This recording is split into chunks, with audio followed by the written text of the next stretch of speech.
Help clear the chairs while these guys go help you get through.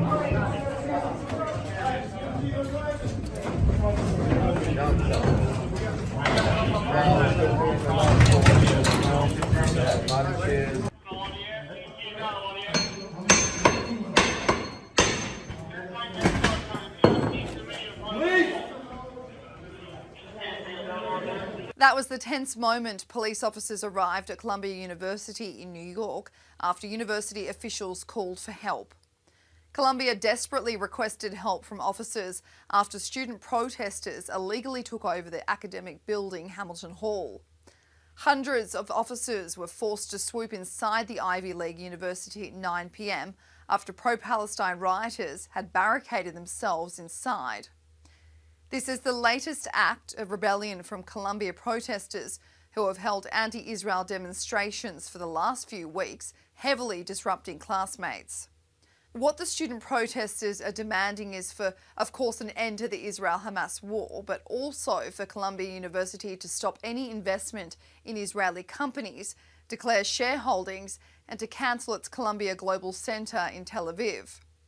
It took an hour for police to clear the building, where they arrested around 100 protesters, most of which were dressed in Arabic keffiyehs. Back up, let's go, Karen. Back up, go ahead. Back up, back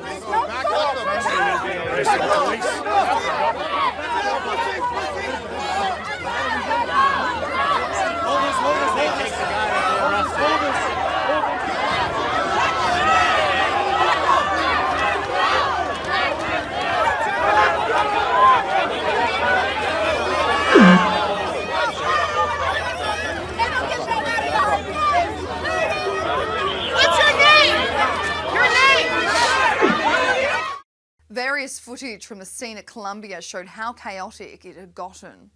This was the statement Columbia University issued after the campus was cleared. It read, "After the university learned overnight that Hamilton Hall had been occupied, vandalised and blockaded, we were left with no choice.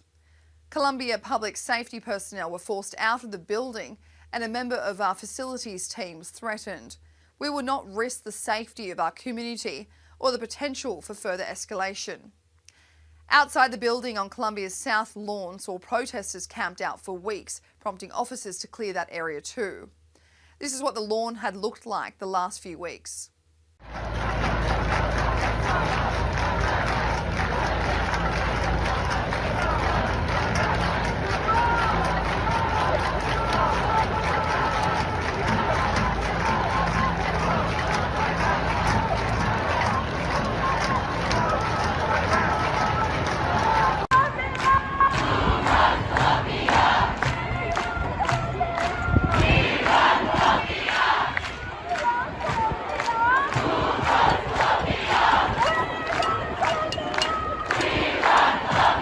After police had successfully cleared protesters out, some officers ripped down the Palestine flag that protesters had replaced the American flag with on a campus flagpole.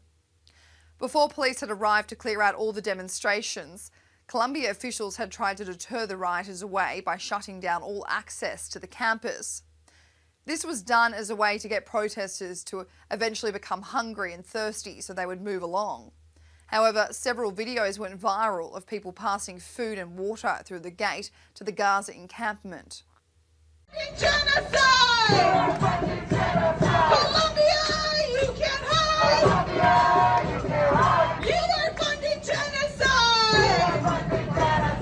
Free! Free Palestine! Free Palestine! Free Palestine! Free Palestine! Free Palestine!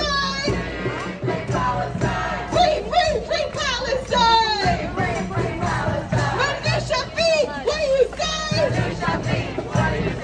How many kids did you kill today? Manisha Feet, what do you say? This video, however, has circulated heavily on social media of a protest organiser telling a reporter that Columbia should be providing them with food and water. Why should the university be obligated to provide food to people who've taken over a building? Well, first of all, we're saying that they're obligated to provide food to students who pay for a meal plan here. But you mentioned that there was a request that food and water be brought in, unless I misunderstood. To allow it to be brought in. I mean, well, I guess it's ultimately a question of what kind of community and obligation Columbia feels it has to its students. Do you want students to die of dehydration and starvation or get severely ill, even if they disagree with you? If the answer is no, then you should allow basic, I mean, it's crazy to say because we're on an Ivy League campus, but this is like basic humanitarian aid we're asking for. Like, could people please have a glass of water? That video prompted social media users to mock the protesters for asking for humanitarian aid despite being allowed to leave. Tennis legend Andy Roddick replied, "Or you could leave and go get some food." Political commentator David Frum wrote, "The revolution will be catered." Journalist Katie Pavlik tweeted, "These people are so pathetic. I actually can't stop laughing at them. They are beyond parody. Point and laugh." Another person wrote, "Just when I thought I'd heard it all. The misguided, misinformed protesters now want room service." Former RNC chairman Michael Steele tweeted, "Apparently Happy Meals will not be served during the revolution."